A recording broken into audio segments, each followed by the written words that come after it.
This is the Horse Radio Network.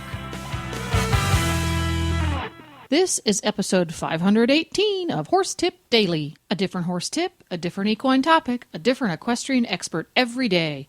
Horse Tip Daily brings the world of equine knowledge to you one day at a time.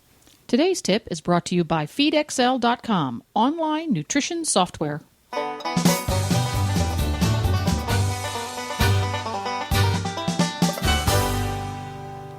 Hi, Coach Jenn here, and thanks for tuning in to Horse Tip Daily. Today's tip is from me, Coach Jenn, lifelong curious equestrian. Today's tip is about controlling and conserving that precious and expensive feed, hay, and water when you hit the road. But first, a word about today's sponsor, FeedXL. When you go to feedxl.com, you can get all of the nutritional information you need to make sure your horse has a healthy, balanced diet. Just log on and tell FeedXL about your horse. Everything from age and activity level to nutrition-related diseases or conditions. Then, tell FeedXL about your horse's complete diet, and I mean complete. Entering Sweet Feed 12% protein just won't cut it at FeedXL. You can enter the brand, formula, and quantity of exactly what your horse is eating, and then see the results.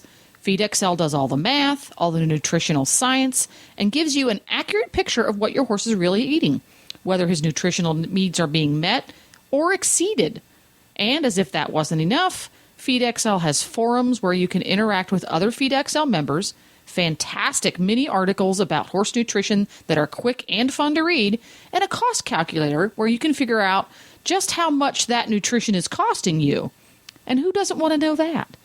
Go to feedxl.com today and discover for yourself why smart horse folks from all over use it to be absolutely sure they're feeding their horses exactly what they need in the most cost-effective way possible. And we've got a newsflash. FeedXL.com has been awarded Best Software Product Servicing the Agricultural Industry by the Australian Business Awards. Congratulations, FeedXL.com, and enjoy today's tip. If you're like me, hitting the road with your horses is both a joy and an annoyance. The voluminous quantities of foodstuffs to be packed and protected for those few precious hours or days of unfettered equestrian bliss can be a bit overwhelming. So to help alleviate the stress, here are a few tricks I've learned. If you're like me and have a non-pickup truck, packing can be an especially tricky thing to do. Hay, for example. You don't want it floating around the inside of your Jeep or Suburban and creating a giant mess that the horse husband will have the opportunity to complain about. So, unless your bales are really, really small, start by cutting the bale open, splitting it in half, and then retying them as snug as you can by making a loop at one end of the string and then running the other end through it to draw it tight. I would suggest grabbing a few spare strings so that both halves of your bale can each have 2 strings. Then, wrap each little bale in an old bath towel, bed sheet, or horse sheet all the way around. Then drop it into a big, heavy-duty trash bag. And then the ones with the drawstrings are the best because you can tie them snugly. Why the sheet? Because if you try to put a bale of hay inside of a trash bag without doing that, it will simply puncture the bag and pretty much make the whole process null and void. And why the trash bag? Well, you want to keep it dry. That way, if you have to move it to your open stock type trailer like I have, it's going to stay dry if you get some drizzle or rain. Next up, feed. You pay a lot of money for it, and you want it to stay fresh and healthy for your horse. Do not store bags of grain in your horse trailer unless it is well ventilated and dry. Most horse trailers that have dressing rooms or tack areas are too tight. In other words, hot, moist air will be trapped in there and encourage the feed to mold way sooner than you think it will. So make sure it's well ventilated. And don't put the bags directly on the floor. It gets damp there. Place it on top of the bales of hay or bedding bales, or you can get mini pallets from many of the feed stores or grocery stores. They're about the same size as a bale, so it works really great. Or in a real pinch, you can even use a heavy-duty natural sisal doormat that you can get at many home improvement stores.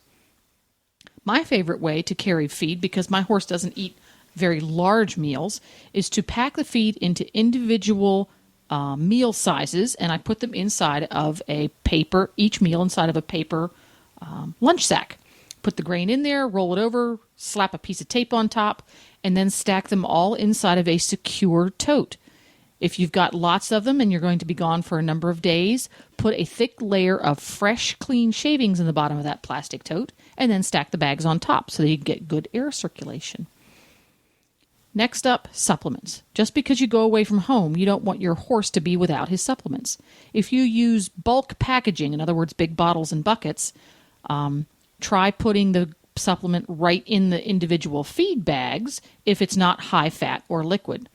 If you can't do that, sometimes you can put them in individual little Ziploc baggies, or tiny containers that you would put leftovers or baby food in sometimes works too. Be careful when you do this because some supplements will react with each other if stored together. So look at the labels carefully before you pile them up. Next up, bedding. If you're traveling and only need to carry sufficient bedding to absorb moisture in your horse's stall, you may want to try using the pelleted pine bedding. It's an extremely space-efficient product, is very absorbent, and easy to clean up. Otherwise, just use what you use at home and keep it dry. And last but not least, water. Water jugs available at camping and sporting goods stores are wonderful because they're reasonably inexpensive and come in small enough sizes that anybody can handle them. And they often are available with a spigot attachment so that you can just tip them on their side and fill up your bucket. That way, mom, dad, grandma, even the kids can carry the water around. You can also get large bulk containers from ranch supply stores for longer trips. And my favorite trick for non-drinking water, any lidded container that is reasonably clean, line it with an unscented trash bag, fill it up, twist, tie closed, and put on the lid. You can use 5-gallon pickle buckets with lids right on up to 30-gallon trash cans. Now, if you're using the larger ones, make sure that you secure them carefully to the walls so that if you have to do any maneuvering with the trailer, it doesn't tip over and make a big old mess. And last but not least, treats. Please don't leave your horse treats in the trailer between trips. They will very likely mold. You're going to get to where you're going, and Thunder is going to be very disappointed if he doesn't have his horse treats when you get there. Happy travels, everybody. To listen to all of my tips, just go to horsetipdaily.com and go to the Experts drop-down menu on the left. All of the experts are right there, alphabetized and easy to find. If you'd like to hear some tips about a particular topic, let us know on the Horse Tip Daily Facebook page. Just write us a little comment down there, and we'll do our best to find experts that can address your issues. Please stop by the Horse Tip Daily Facebook page and let us know what you think of the tips you hear on the show. It's also a great place to tell us about topics you'd like to hear us cover. You can subscribe to all of the great shows of the Horse Radio Network through iTunes or Zune and get your horse podcasts automatically downloaded to your iPod, Zune, or MP3 player. I'll be back again tomorrow with another new expert and a different horse tip. Until then, go ride your horse! The Horse Radio Network and the Horse Radio Network hosts are not responsible for statements of guests or their opinions. Use your own judgment when listening to the tips provided by the experts on Horse Tip Daily.